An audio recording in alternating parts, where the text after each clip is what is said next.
Happy politics and welcome to your favorite political podcast in BC politics. I said political twice because it's that good. My name is Maclean K. I'm the editor-in-chief of the Orca, and I'm joined in a socially distant manner by Jordan Bateman, VP Communications, the Independent Contractors and Business Association, and Green Bay Packer fan. What's that, Aaron? Yes, you are in the NFC Championship this week, and you're going to beat Tom Brady. Good job, buddy. That's right. Battle of the veterans, I guess you'd call that. The old man still getting it done, which is good news for you and me, Maclean, because age and treachery will always overcome youth and skill. So I'd sure hate to be that Patrick Mahomes with his Super Bowl ring, 3 AFC Championship games, going into a Super Bowl against either Rodgers or Brady.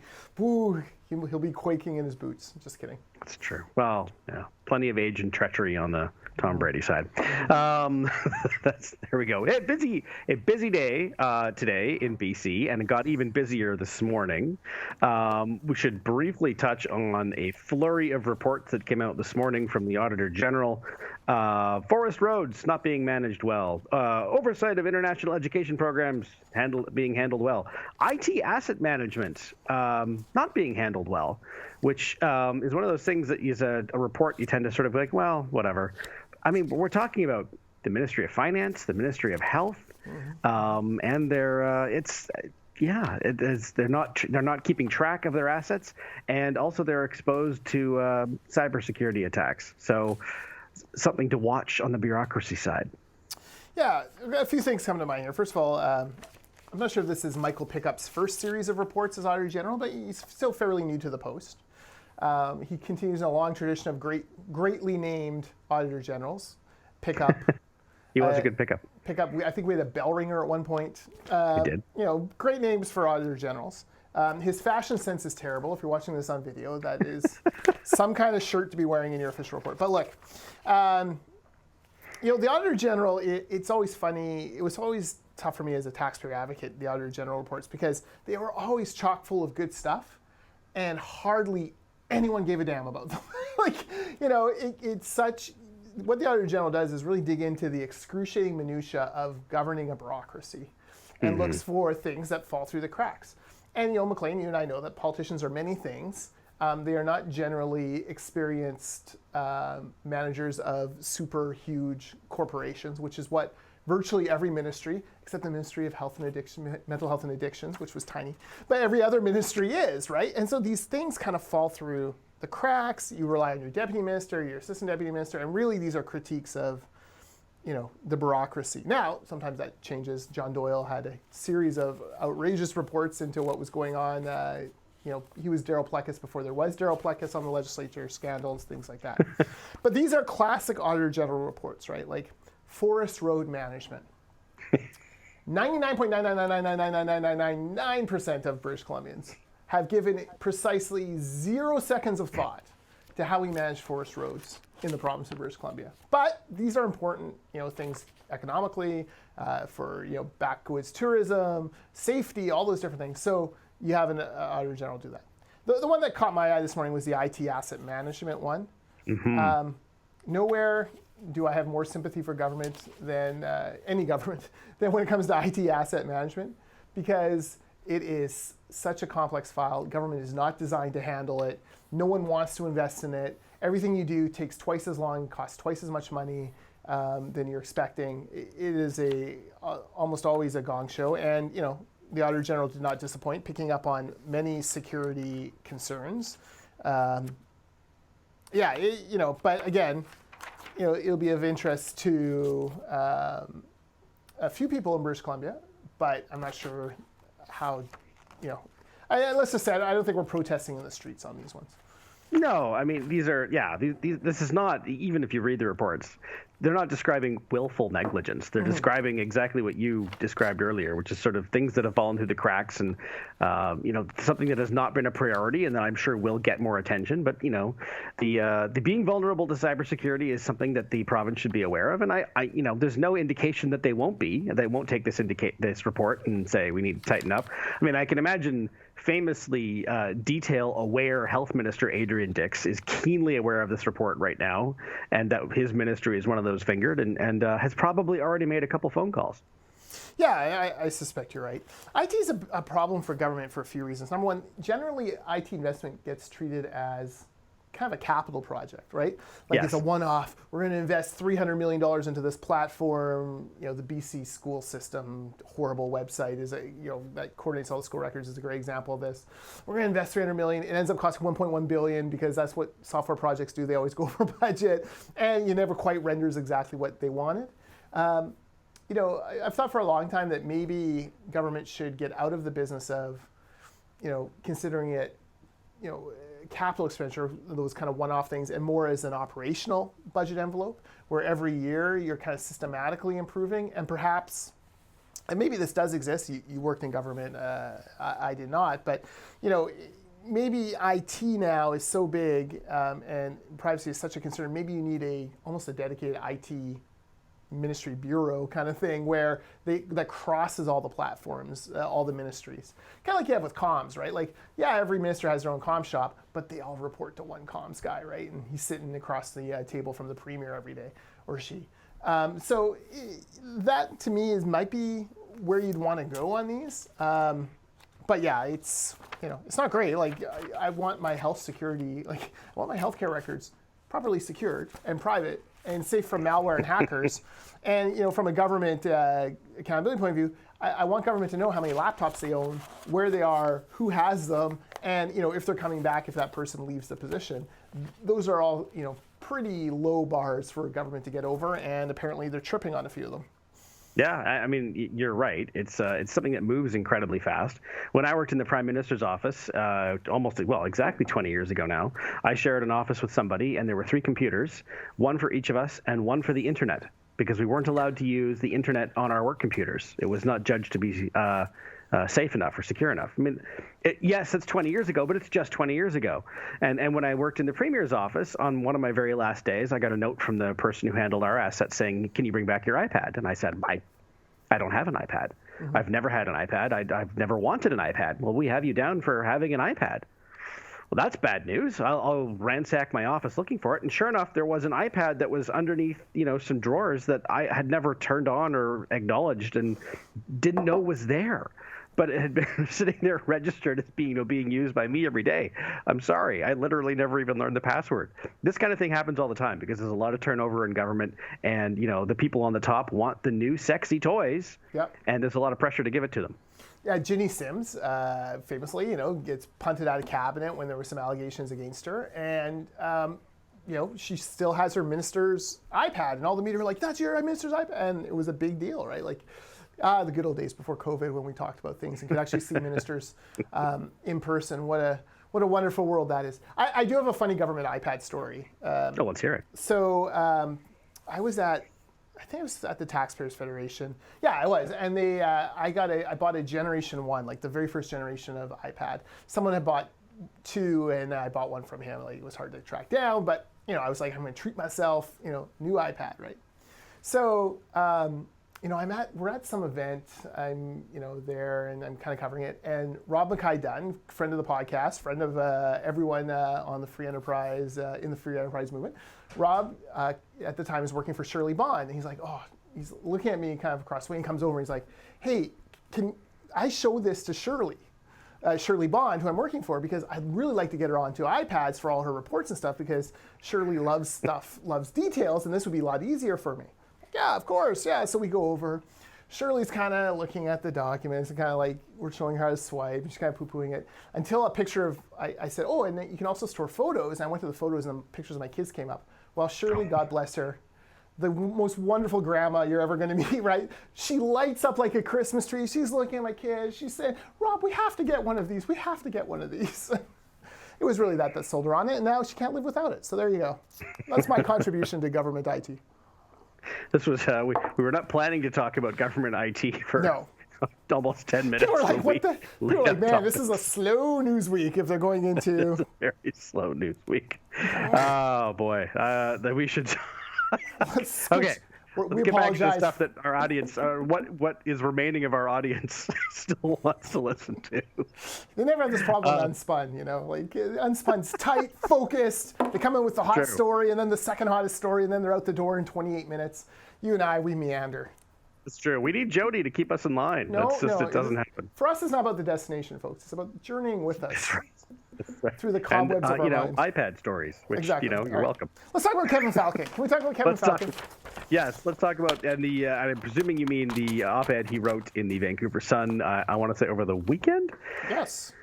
Yeah. So Falcon comes out of the chute. Obviously, I would call him the presumptive frontrunner for the BC Liberal leadership. Has not declared officially, but every indication is Kevin is in, and Kevin will be a formidable candidate for the rest of the field. He comes out of the chute with a op-ed on mental health, addiction issues facing basically downtown Vancouver. Open air crime markets featuring stolen goods on the downtown east side, street order disorder, unbridled criminal activity. And he points out that no government's done a good job of managing this over the years. In order, he says, not the SoCreds, not the BC Liberals, and not the NDP. And the problem is he has a little pivot in it and then goes and talks about when he was health minister, he embraced the 4 pillars. The problem is you've just said that no one's done a good job of it. Now you're like, hey, but I was one of the, it's a little clunky there. But what is most interesting to me is what a fascinating issue set to come out of the chute on in a BC Liberal leadership race. And, for those who hate Kevin Falcon, they'll read this and they'll be like, for the NDP ideologues, he made it worse. They cut all these things, they cut regulations, they cut taxes, and they blah, blah, it's all worse because of the BC Liberals, and he was one of the worst. They'll be opposed to it no matter what. For those of us who, don't blindly believe what the NDP sell us all the time, you kind of take a step back and you go, okay, this is a significant issue. Ask the people living around Strathcona Park. Ask the people in Yaletown. Ask those living in False Creek, Olympic Village, Cole Harbour area. This is the most significant issue facing Vancouver. This is a party that I think Michael Lee is the only seat they won in Vancouver. I believe that's right. And Kilchina, Andrew Wilkinson. My apologies, Andrew. Right, yeah. Lost 11 ridings there, I guess, or 11 or 12 ridings in these kind of urban centers. It's an issue that while he's talking to the Vancouver Sun audience, and mainly Vancouver, you sitting in Victoria can easily understand. You feel the same things, maybe even very worse, much so, maybe even worse. And it's just it was an interesting way for him to come out of the chute. It wasn't like you think of Kevin Falcon, you think of him in the helicopter above the Port Mann Bridge, traffic jam, and we've got to build a new Port Mann Bridge. You think of him, basically getting sick and tired of the mayors dinking around on the Canada line and overriding them all and saying we're building it. Those are the kind of lasting images of Kevin Falcon. He didn't start playing to his strength. He started to begin to already shore up some of his weaknesses and some of the things that the party, not just him, but the party itself is taking criticism for. No, I agree with that. I think that whoever emerges as the next leader of the party needs to understand where they have lost ground, and that's in urban BC. And the biggest issue facing urban BC right now, and by which I mean Metro Vancouver, and yes, you're right here in Victoria, is addiction, it's homelessness, it's crime, and these are separate but related issues that don't always affect each other, but quite often do, and they are certainly perceived to. And so, just sort of ceding that ground is a terrible idea. There's no reason to do that. It would have been a huge mistake for Kevin Falcon to come out and unofficially launch his leadership campaign by saying, "I'm going to cut your taxes by 2%, whatever it is." Yeah, that's kind of what people expect, but those people are still there. You need to reclaim the people that are not voting for the party anymore and haven't for a couple of elections now. Yeah, I mean, look, you're exactly right. He needed to. It was an interesting choice, right? Like you think of all the things he could choose to talk about. I do think it's a sign that Falcon wants to. He left office in 2013. His last really, even though he's finance minister, his last real high profile, this is who Kevin Falcon is, was the 2011 BC Liberal leadership race. So he's been out of the public eye really for a decade. He's reintroducing himself to the public, and I think he wants to show he has a softer side. It's not all about deregulation and cutting taxes and economic growth. I found it interesting that he cited Mike Harcourt as someone who's done good work on this file. Obviously famous NDP premier, who I'm not sure is 100% comfortable with the NDP anymore, especially the federal version. But obviously that's an interesting person. He also referenced Coquitlam Mayor Richard Stewart, who, popular mayor in Coquitlam, but also a former BC Liberal MLA, but one of those kind of, I don't want to say soft BC Liberal MLAs, but one of those centrist kind of, Richard Stewart's brand is he's a reasonable guy, right? Like, those are good people to kind of use as sort of political analogs for what you want to be in this new environment. So very interesting to see Falcon come out of the chute like that. And it makes me wonder what his next, kind of piece will be. I would say there isn't it's a 650 word op-ed. People are complaining, there's no solutions in it. It's a 650 word op-ed. Like, you're not going to have massively complicated solutions to the city's most glaring and difficult problem, something that's been a problem for 25 years or 35 years in this province. So you got to have some fairness of expectation on him. Yeah. But at least he's identifying this is an issue that I want to address, and one can presume it's one of the reasons why he wants to run to be BC Liberal leader. Now, speaking of that race, you mentioned it off the top. Falcon is the presumptively in the race, and I think all but is not yet official, to be fair. And, well, no one is official. But in the last couple episodes of this podcast, you have had news and theories that have proven true merely days later. So what are you hearing right now? Yes, well, victory lap time, first of all. I told you last week, I heard we've been hearing Todd Stone might be out. And 2 days after we taped it and put it out there for the world to see, Todd Stone did drop out of the race. Look, I've been pretty critical of Todd Stone over the years, especially in his role when he was in charge of ICBC and TransLink. I feel like this is a great decision by Todd. You could just see it kind of unfolding, right? He went home for Christmas, took the kids skiing, suddenly realized, and man, I feel him on this, suddenly realized, I don't have a lot of years left being a dad to kids this age. They're growing up. My oldest this year is graduating. I have a 10-year, my boy turns 11 in March. My middle daughter's turning 15. So I know exactly, I can just feel that emotion from Stone where it's there's things I want to do in my career and there's things I think I could do and I'd love to lead the BC Liberals and love to show people I could do it, but what does it all matter? This is the most important thing. I've got them for such a finite season, these kids. Yeah. And so, he stepped out and that takes, people poo-poo it sometimes, family reasons, that's a fake thing, but no one really is family reasons. No, he's still working as an MLA. He's still going to be away from them. But what he's saying is, I really do believe this, was a family thing for him. Oh, yeah. I think we talked about this last week, and this is what I would say. I mean, as you're a parent with younger children, and even my kid's even younger. He'll be 6 next month. Someone said this to me right after my son was born, and it was a friend of a friend who I don't know very well, but it's always stuck with me. You get 18 summers, maybe, with your kid before they're off doing their own thing. And it might not be 18. They might be off doing their own thing. Thanks to Dr. Bonnie. No, yes. I'm just kidding. Right. I'm kidding. But those are precious. Yeah. 18 is a small number. Yeah. And so, if you're going to choose to do something as, completely and absolutely time consuming as running for leadership of a major political party and potentially being premier, you're going to be giving up some of those 18 summers. And if your kids are young, they don't give you that time back.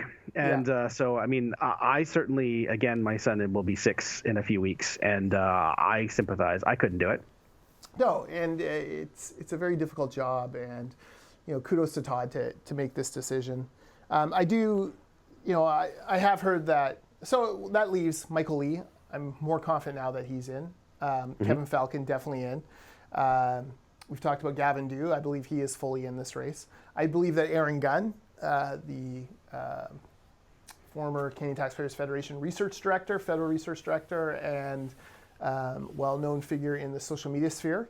I believe Aaron Gunn is going to run for leadership. That will be a fascinating campaign simply because it will be the first time we've seen a pure social media-driven leadership campaign.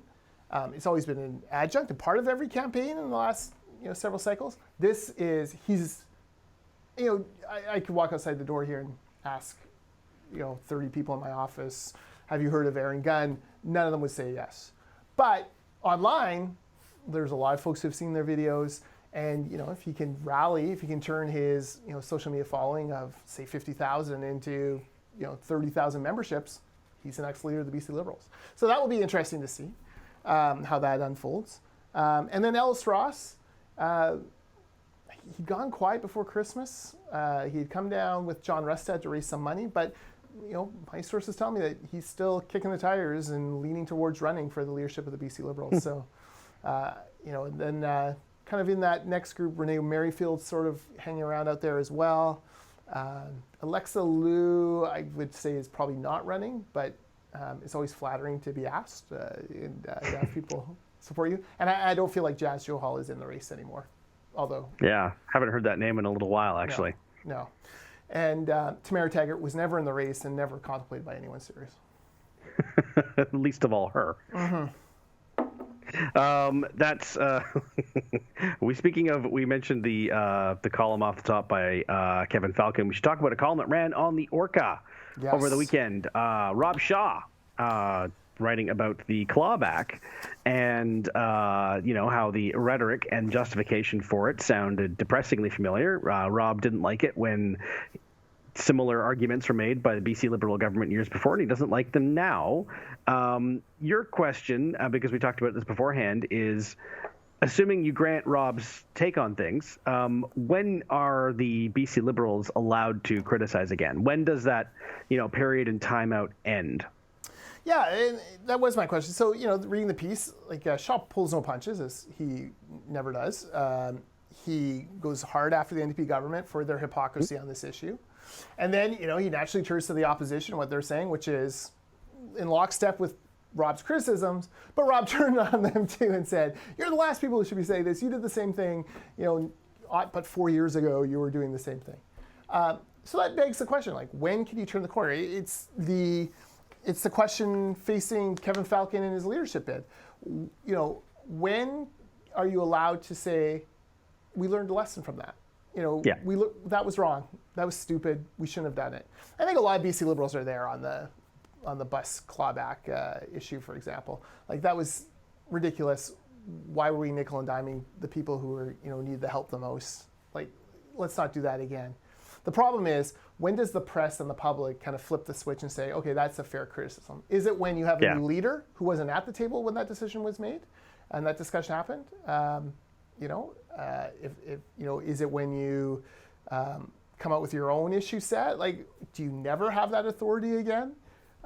These are the questions that, I would put to the public, and then, as their kind of eyes and ears at the legislature, the press gallery as well. Yeah, no, it's an interesting question, and I suspect the answer is something like case by case. The issue that comes to mind is the carbon tax, right. And I think it was 2009, the election, the year before I came here. So forgive me if I get some of the details wrong. But the NDP, that was essentially the central focus of their election campaign, axe the tax. Mm-hmm. Which they have since said, John Horgan has said, that was a mistake. They shouldn't have done that. Yeah. But when did it occur? At what point in the intervening 11 years were they allowed to talk about the carbon tax again? I don't know the answer to that question. Yeah, and it's obviously not a finite date, and for every person in the public and reporter, I guess it's a little different. But that 2009 election burned a lot of bridges between the NDP and the eco-activist movement, the environmental movement. And people like Sephora Berman actually supported Gordon Campbell and must regret it every day since. But, the carbon tax came in, and that was what the defining issue of that election. And for what the BC Liberals lost on the right side of their coalition, they made up for in the middle. ICBC is another example. One of the things about Stone is he got up in the House and asked questions about ICBC. And he took his beating early from the NDP, and they were merciless, and they were heckling, and they were ridiculing him. But he knew he had to ask these questions in order to get past it. And so he did. And, kudos to him. That takes courage. We all have jobs. It would not be fun to be sitting here doing our job and then having, our competitor across the way who is, kicking our butt at the time, screaming and yelling at us and insulting us. That was Todd Stone's life, asking those questions. But when do the BC Liberals get to turn the page and be considered valid critics of the way ICBC is going? I think it'll probably come with the change to no fault. I think that very clearly changes ICBC from a BC Liberal problem to an NDP problem. There's going to be horror stories of, victims who get next to nothing out of no fault. So there will be stories like that come out, and that will be very difficult for EB and the NDP to navigate. But, I guess you need that substantial change. I would say this on the clawback thing, maybe it's as simple as Shirley Bond in her next media availability saying, look, the reason we criticize them on this is we've come to understand, we've learned that was dumb, that was wrong, and that was unfair. And we apologize for that. And if we could go back in time, ask Stephanie Cadu, if she could go back in time and change one thing, I bet you it might be that. We get it. We didn't love that position. We shouldn't have taken it. We were wrong. And maybe that then gives them the moral authority. And then she can kind of pivot and say, so learn from our mistakes. We have. Why haven't you, Premier Horgan? You were just as critical. And I would even go through the question period, find questions that Horgan and some of those folks asked about that clawback, and read them out loud and ask them back to the, John Horgan on November 17th, 2014 said XYZ about clawbacks. Why is it different now? And, I think that could actually be pretty effective and would, definitely signal in the media's mind, okay, these guys are breaking with that, Christy Clark era government. No, but which they're going to have to do. It's that's all parties that were in power for a long time and then lose. They can't just sort of come back with it's us again. It doesn't work that way. Nope.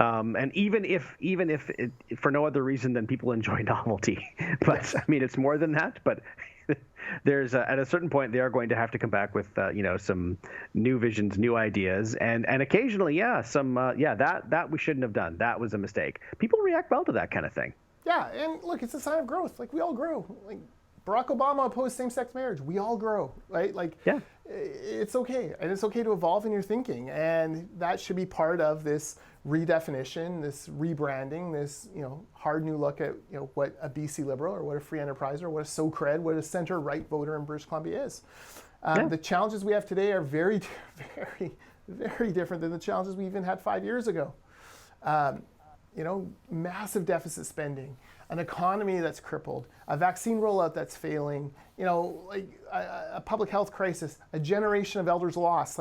There's a lot of things that we need to kind of rethink, reboot, reconsider. A whole generation of women who are suffering more economically in this recession than anyone else. These are the things that we need to be addressing, and that means learning from stuff that has gone before. And maybe that's why maybe I like this Kevin Falcon piece so much is, he's someone who wants to say to the world, I'm not the same guy I was when I walked out the door 10 years ago.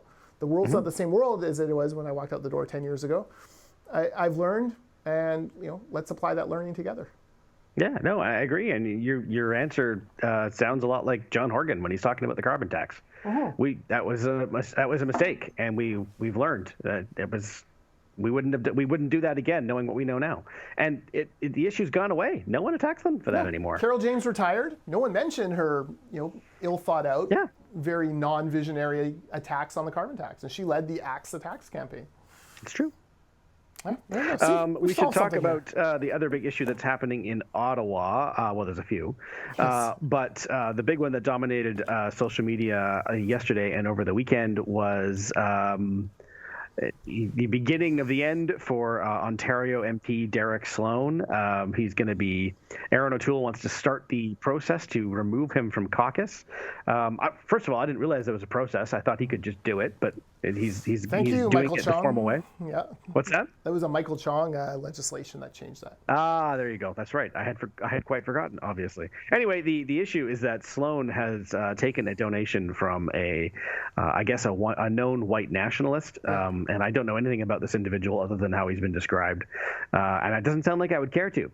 But I mean, from the outside, this kind of looks like this was an overdue move. If they're going to be heading into an election this year, which seems overwhelmingly likely, Sloan and his ilk are an albatross for that party, and this is a step in the right direction. Yeah, no, totally. It has to be done. A couple lessons from this. First of all, so I'd never heard of this Paul Fromm guy either. Apparently he gave under a different first name. And so I Wikipedia'd him because never heard of him. And this guy is legit awful white supremacist. Hangs out with David Duke, white supremacist. Was on God. like the Ku Klux Klan's favorite network, white supremacist. Like this guy it's awful. And come on, like we gotta be like he's gotta be smarter than that. And so Sloan, if you recall, there was a BC portion of the leaders debate. There was a BC leaders debate during the CPC leadership race. I was asked to moderate it, so I did. Peter MacKay sat it out. He now is sitting out of politics altogether. Aaron O'Toole, Derek Sloan, and Leslie Lewis were on. And one of the questions that came from one of the Richmond riding associations was like, how do we ratchet down the anti-China rhetoric, in order to reach out to voters who generally think like we do, economic conservative, deep distrust of the state and of socialist and communist policies. How do we reach out to those people?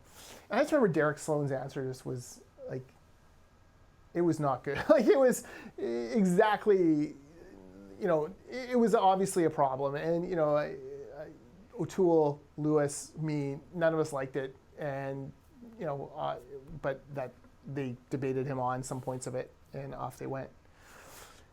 The lesson here for leaders is these things never get better. Like, no. You're not going to turn them around. Like, you're not going to be like, oh, Sloan's going to, they never get better. So you might as well excise the tumor early. The Laurie Thronis thing was not going to get any better. So, and not to compare the two, because I think they're a little bit different in, maybe they're not now that I think about it. Maybe they're not. But, it's not going to magically heal itself. It's like refusing to go to the doctor because you're afraid that he's going to give you bad news about something, a growth. Just go. It's better to know. Like it's better to deal with it early. O'Toole is having to deal with this now. The Max Berniers of the world rushing in to defend Derek Sloan, I find nauseating, and I just I want as many of these people. I want all these people out of the party as possible. Like out of the party, go do your own thing. Now, I will say this. It is a sign of how, the fact that we had to Google this guy Fromm to find out does tell you that the white supremacist movement in Canada does not have the same hold as it does in the United States. Like, there are very few well-known white supremacist figures in Canada, and kudos to Canada for that. Like, great job, we've done it. Like, that's a big step forward. There's a lot more to do, but let's never really get too comfortable with knowing who these idiots are. Let's excise them and isolate them, and frankly put them in jail as necessary. So it's a tough one. I know this isn't what O'Toole wants to talk about.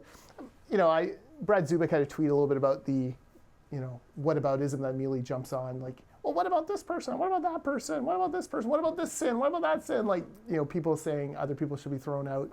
This guy took money from a white supremacist. Yeah. Let's be clear. That is a terminable offense immediately, and it's just a shame that the legislation doesn't allow the party just to boot him out immediately, but has to go through this process. No, you're right, absolutely. And the fact that, and to me, it was the shocking thing was not only did he take the money from white supremacists, the immediate response was not, oh my God, what a terrible oversight and error. It was just like, yeah, so what? Yeah. There's just no room for that whatsoever. If the reaction to that charge isn't, we were bamboozled, he used a fake name, we didn't catch it, this is inexcusable, I'll do better in the future, all these things, you might have had some sympathy, but it was just like, no, I know. That's not good enough. And the worst is he's going to become this weird poster boy for some of these crazy cancel culture, like the really wingnut cancel culture type people. Yeah. That's like, it's not great. Kudos to O'Toole. He needs to move on from this. And he needs to identify, are there others in caucus who have similar views, issues, donors? And if so, excise them as well as quickly as possible. Well, it's a sign that he seems to have learned the lesson that Andrew Scheer sometimes didn't, which was that if something bubbles up between elections, don't be surprised when it bubbles up during an election. I mean, there's just no reason to be caught off guard by that. And so dealing with it now, and it's ugly, and it's, I was going to say embarrassing. It's not the right word, but it's ugly and it's difficult. It's so much better now. It is so much better now to be ahead of it and leading it than to be, reacting to it and, fielding awkward questions on the campaign trail. Yeah. Now, Press Progress, I guess, were the one who kind of outed this donation. Obviously an NDP organ. Do you think they should have waited until the campaign? Or I mean, maybe in hindsight, they're kind of wishing they had. But you know what? This is what I would say to that. This is the kind of thing that's in the public interest to have out there now. And they probably were tempted to wait until the much rumored and I think almost certainly going to happen federal election this year. But I mean, their target is not conservative voters is the other thing. So, when the political calculus kicks in, that might have played into a part of it too. They're not competing for the same real estate. But it's good that it's out there and it's good that it's being dealt with. Yeah. My bet is they heard rumors that someone else was going to report it and probably then. Well, that's possible too. Yeah, that would be my guess. But either way, I don't know. The other problem now for political parties, and this goes across the spectrum, you're almost going to need to have a list of, in fantasy hockey, there's a list of players you can't drop. You're almost going to need a list of people you can't take money from. But that list is political parties just are not set up. There's no apparatus to do that kind of thing, right? So you really are trusting the money and the people who collect the donation. Now with online donations, money just kind of pours in. There's nothing stopping anyone from giving to any political party. Yeah, it is legitimately hard, but I mean, the answers are going to have to be found somewhere because this kind of thing is radioactive. Sloan says he got 13,000 donations in that campaign. Small donations. And you're okay, that's a lot to track. So you're almost going to have key names of people who you can't take money from and then search them one by one and then pray to God that none of them have used a different name. From a logistic point of view, it is a nightmare. Now, logistically, it's also hard for news outlets and rabid left-wing organs like Press Progress to take the time to parse through all those 13,000 donors and find this one. So clearly, if they have the resources to do it, maybe the party should have the resources in order to vet. Yeah. And what was the actual donation? It was $130? It was not... No. It was a weird number, $133 or something. Yeah. Not that that's really germane, but we're not talking about a $30,000 donation. We're talking about this would have been a needle in a haystack. Yeah, exactly, and it's disgusting. It's stomach churning these people and their views. I don't get it. I watch what's happening in the States. I don't understand how you can entertain this kind of. This will not surprise you, but we are running long. Always. We have so much more we were going to talk about. I've got more iPad stories, if that helps. Do you want to briefly touch on doses? I want to talk about doses. Yeah, vaccine doses. All right, so and lack thereof. Yes, so terrible news on the COVID front for us in BC. Dose delivery, the expected doses are 82% less than what was expected this week. Next week is even worse. It's going to be 100% less because no doses are coming from Pfizer. And then the first 2 weeks of February, they've already been told there's going to be reduced doses, not as much as we expected, coming those first 2 weeks of February. Those are, first of all, terrible numbers because we want as many people to get vaccinated as possible. Second of all, it really calls into question the wisdom of Dr. Bonnie's strategy of a longer wait time between first dose and second dose. BC, is my understanding, has the longest wait between first dose and second dose of any reasonable jurisdiction in the world. I believe it's 35 days and sometimes even as long as 42. You've put all the first doses into arms. You're really hoping and expecting that these second doses are going to arrive in time to give those people, the full protection that they need.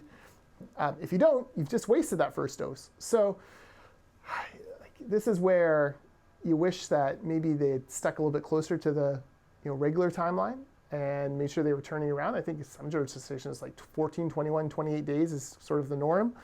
We're really straining. Man, I hope she's right on this because it would just be another huge setback if it turned out that those first doses went into arms and then were essentially wasted because there wasn't a second dose quick enough. Yeah, and your first dose, I think, only confers something like, 30 to 50% immunity as opposed to, 80, 90. So, Yeah. I mean, it's better than nothing, but, it's not nowhere near enough to get us there. And it's just hard to take. It's, if you've been reading the Orca, and I guess later this week on CBC, you'll see Jody Vance talking about her receiving her first dose because she is an essential caregiver for her father, who's in a care home. And that's great news. And Jody will tell you this, when she first told me, I was obviously very happy for her, and she said something to the effect of, well, this is great. It means, this year you can finally come over to Vancouver and we can have that beer that's been, sitting there for a year waiting for us to have. And I was like, yeah, I don't know that's not going to be this summer. She was like, oh, no, it'll, I think it'll be sooner than people think. June, July. Jody is an optimist if you watch the show. The official timeline is September. This delay can only push it back. It's hard to stomach knowing another lost summer. Earlier, I was talking about you only get 18 summers with your kid. This will be 2 of them that are sort of written off to COVID. That's hard to take.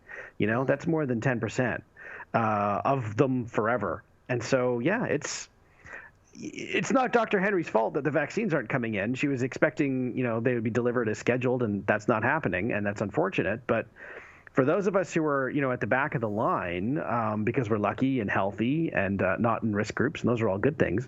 But for those of us who will be waiting the longest, it's tough to know that there's still another 10 months ahead of this room. Yeah. Look, 2 things, right? Like Trudeau had 2 jobs. Stimulate the economy and keep us alive through that, and procure enough vaccines. And he's failing on job 2. And I know Doug Ford went off today in a press conference a little bit. I know that Bob Palmer had a piece today saying, the NDP, BC NDP are like the only provincial government not publicly upset with the federal government over the lack of supply.